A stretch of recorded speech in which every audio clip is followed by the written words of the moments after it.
بسم اللہ الرحمن الرحیم اللہم صلی وسلم وبارک علی سیدنا و مولانا و حبیبنا محمد نبی الامی وعلی آلہ و اصحابہ و اکرامہ بعدد کل معلوم لک و بعدد خلقک و رضا نفسک و زنة عرشک و مداد کلماتک استغفر اللہ الذی لا الہ الا هو الحی القیوم واتوب الیہ یا آج 22 جون ہے۔ آج کے دن سن 1945 کو ہمارے پیر و مرشد حضرت ابو انیس خسر اور عزیز انگریزی فوج سے استعفا دے کر اللہ کی راہ میں نکلے ماشاءاللہ۔ آپ نے آج کے دن کو یوم استقامت کے نام سے موسوم فرمایا اور در حقیقت استقامت کی ایسی مثال پیش کی کہ انگریز کے تحریک و ترغیب کے ہر حربے کو ناکام بنا کر اپنے عزم پہ چٹان کی طرح ڈٹے رہے ماشاءاللہ۔ اسی حوالے سے مکانات حکمت سماعت فرمائیے۔ ان مکانات حکمت کی ترتیب و تنظیم ہمارے پیر و مرشد حضرت ابو انیس خسر اور عزیز کی محبوب ترین سعیدہ سائدہ طاہرہ مجد نساء بیٹی صاحبزادی علی سخت سلم اللہ تعالیٰ نے فرمائی، جن کے متعلق سرکار نے فرمایا بندہ اس سلسلہ عالیہ کے طالبانوں عقیدت مندان کو وصیت کرتا ہے کہ اگر کسی نے اس لڑکی کی بے ادبی کی، میری طریقت میں اس کا کوئی حصہ نہیں۔ حدیث کا بے ادب میرے فیض سے محروم ہے۔ ایسی لڑکی نہ گھر گھر پیدا ہوگی اور نہ کسی طریقت کو نصیب ہوگی۔ سبحان اللہ، ماشاء اللہ۔ کوئی بھی طلب و تمنا نہیں، نہ دینی نہ دنیاوی۔ اگر کوئی ہے تو یہ اور صرف یہ کہ اسے اپنے آقا و ابا حضور کی محبت و خدمت نصیب ہو۔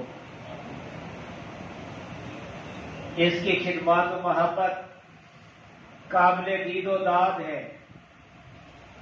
اور یہی میری اور اس کی زندگی کا سرمایہ ہے۔ یا اللہ، یہ سرمایہ حیات ملک و ملت کے لیے خیر و برکت کا موجب ہو، آمین۔ بسم اللہ الرحمن الرحیم۔ یوم استقامت۔ استقامت چیز، استقامت کیا ہے؟ کسی امر پہ چٹان کی طرح ڈٹ جانا، بعد مخالف کے کسی جھونکے کو خاطر میں نہ لانا، کچھ بچے نہ بچے، کچھ رہے نہ رہے، ہر شے لٹ جائے مگر قدم پیچھے نہ ہٹے۔ اور یہ عزم الامور میں سے ہے، بچوں کا کھیل نہیں۔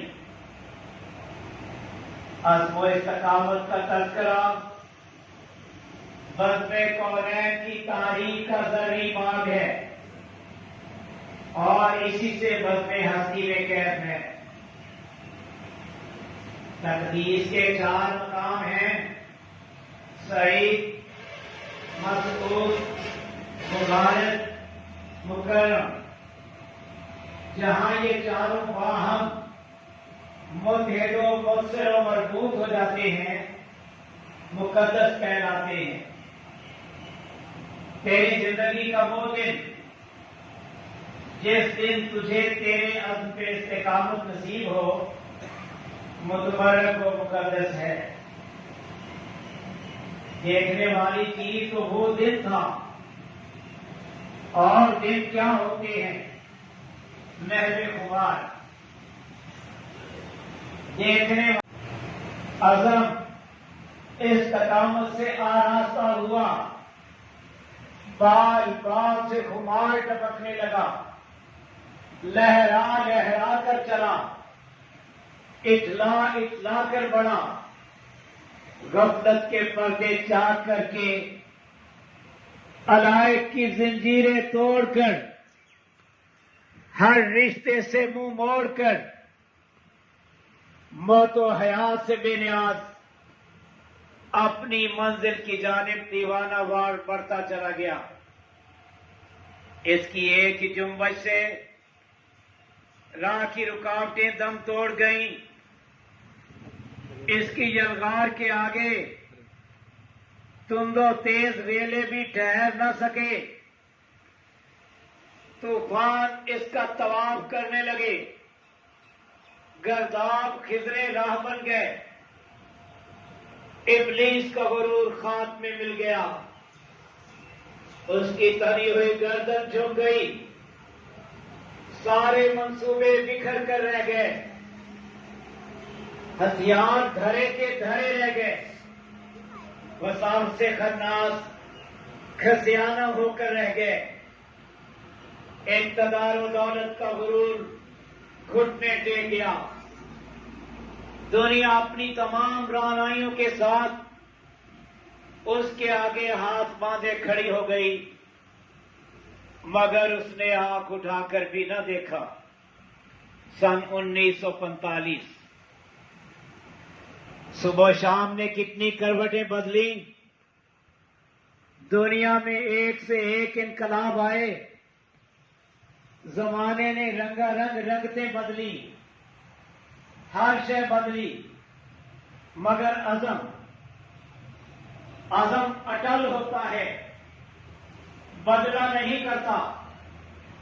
ہواؤں میں، دریاؤں میں، پہاڑوں میں، صحراؤں میں، بستیوں میں، ویرانوں میں، ہر جگہ عزم کی شوکت کا، اقتدار کا چرچا۔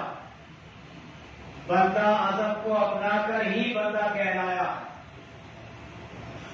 اے جانے من، تو کیا جانے عزم کیا ہے؟ عزم مردانگی کا جوہر، میدان کی آبرو اور مردان حق کا غیرفانی نشان ہے۔ عزم کا مقام نہ فہم و ادراک میں آ سکتا ہے، نہ سما سکتا ہے، اور نہ ہی کوئی عزم کے اس مقام کو جھٹلا سکتا ہے۔ عزم اپنے مقام پہ ہمیشہ ڈٹا رہا، بال بھر جنبش نہ دکھائی، یہاں تک کہ تقدیر نے عزم کے استقلال کو خراج تحسین پیش کیا۔ جب دیکھا وہ ٹلنے کا نہیں، جب دیکھا وہ ٹلنے کا نہیں، خود بدل گئی۔ اس طرح میں عزم کو ہی کن فیکون کی کنجی کہتے ہیں۔ مرد جب کسی کام کو کرنے کا عزم کر لیتے ہیں، کر کے ہی رہتے ہیں، کبھی نہیں ٹلتے، ٹل سکتے ہی نہیں، اگرچہ کوکاف کی وادی کو پار کرنا پڑے۔ دم گزر رہا ہے، تاریخ بدل رہی ہے، رت بیت رہی ہے، عزم پختہ ہے اور راز کوئی بھی شکل سے بدل نہ سکی۔ دن بدلتے رہتے ہیں، حال کبھی نہیں بدلتا، اپنی ہوتا ہے۔ صدی گزرنے پہ آئی، کسب اور عزم چوں کا تو قائم دائم، پوری آن و شان سے کمر بند رہا، ہچکولے اسے اکھاڑ نہ سکے، موجیں اٹھی گرداب سے ہمکنار ہوئی، جوش عمل فنا نہ ہوا، یہی ابتدا تھی، یہی انتہا۔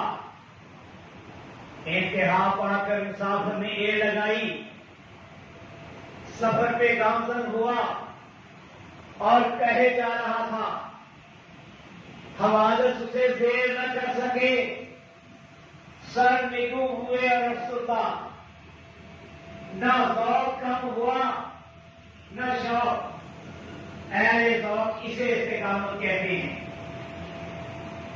تاریخ اعظم اور تاریخ اسلام کی تمام ناقابل فراموش داستانیں استقامت ہی کی داستانیں ہیں۔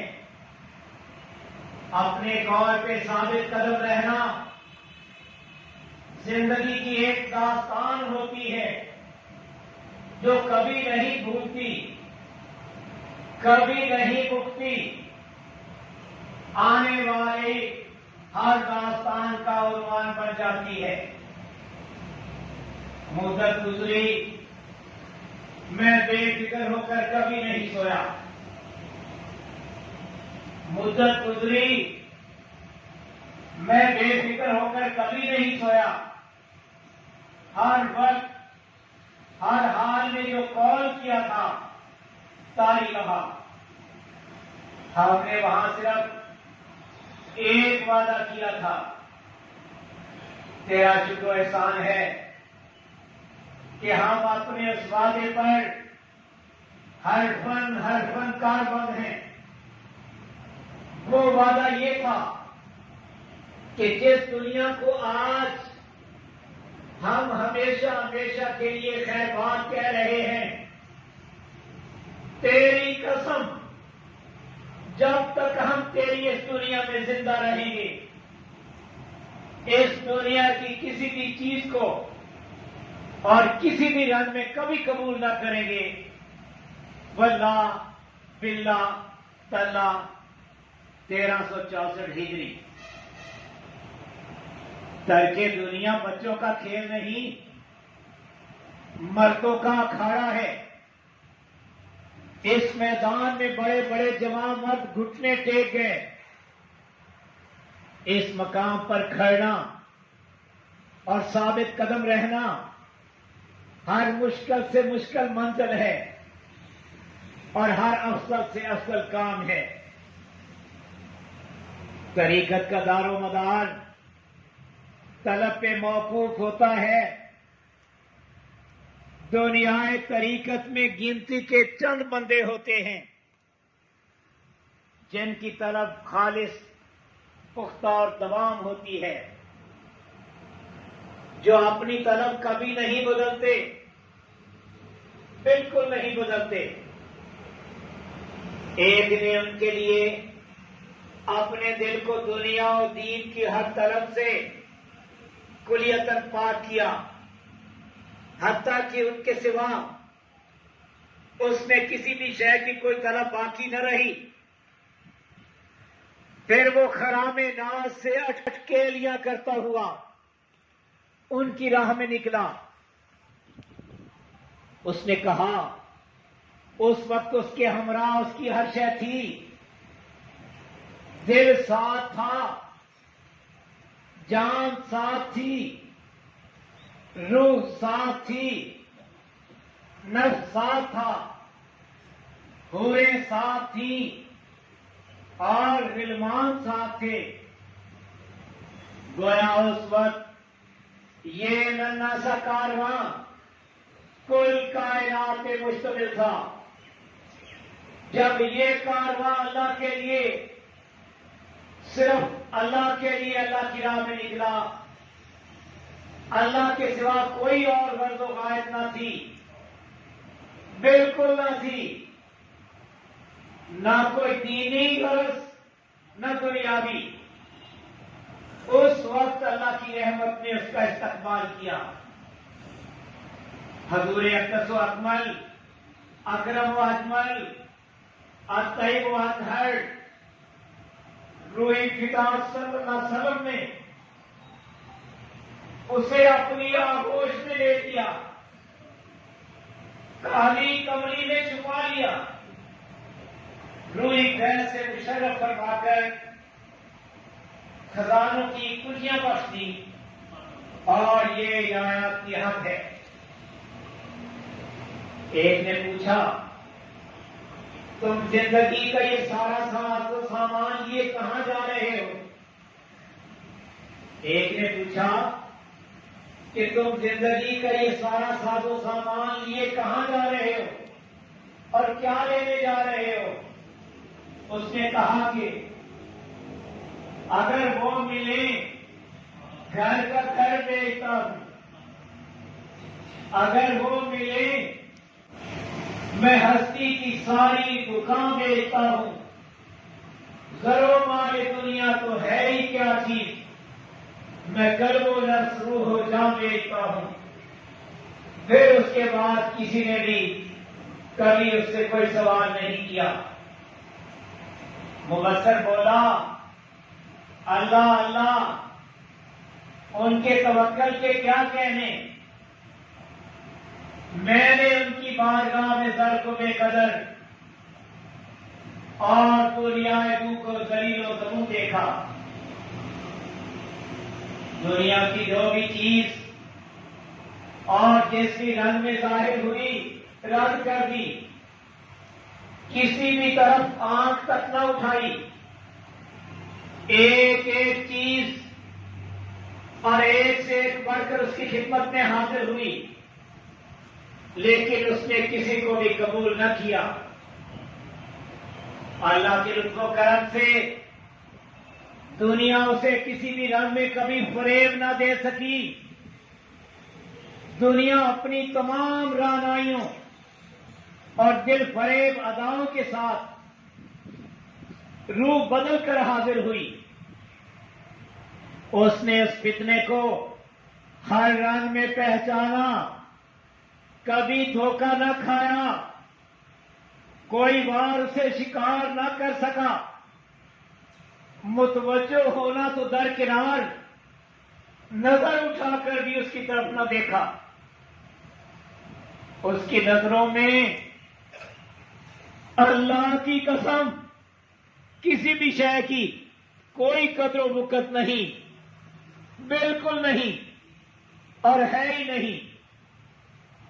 اللہ کے سوا ہر شے ہے جو بیکار ہے۔ جب وہ دنیا کے بازار میں سے گزرا، سارا بازار اٹھ کھڑا ہوا، اس کا پرتپاک استقبال کیا، بازار کی ہر شے لا کر اسے پیش کر دی۔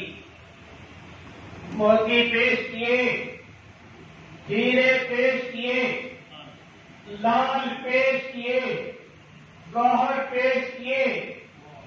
اس نے اخلاص کے دفتر میں قسم کھا کر کہا کہ اس نے کسی بھی چیز کی طرف مطلق نہیں دیکھا۔ اس کے دل میں اللہ کے سوا، اللہ کی قسم، کسی بھی شے کی کوئی طلب باقی نہ تھی۔ اس کا دل ہر شے سے خالی اور بالکل خالی تھا۔ جس طرح خالی ہاتھ بازار میں داخل ہوا تھا، اسی طرح خالی ہاتھ لوٹ گیا۔ اور یہ اس کے اللہ کا خاص انعام تھا، ورنہ دنیا کے بڑے بازار میں سے کبھی کوئی سلامت نہیں لوٹا۔ بڑے بڑے آدمی چھوٹی چھوٹی باتوں میں الجھے، اور اس بازار سے وہی بچ کر نکلا جسے اللہ نے بچایا۔ اس میں اس کا کوئی کمال نہیں، اس میں اس کا کوئی کمال نہیں، بالکل نہیں، مطلق نہیں۔ یہ جو کچھ بھی ہوا اللہ ہی کی توفیق و قدرت سے ہوا، اللہ ہی کے لیے ہوا۔ ماشاءاللہ، یا حی یا قیوم، الحمدللہ القیوم، واللہ خیر الرازقین، واللہ ذو الفضل العظیم۔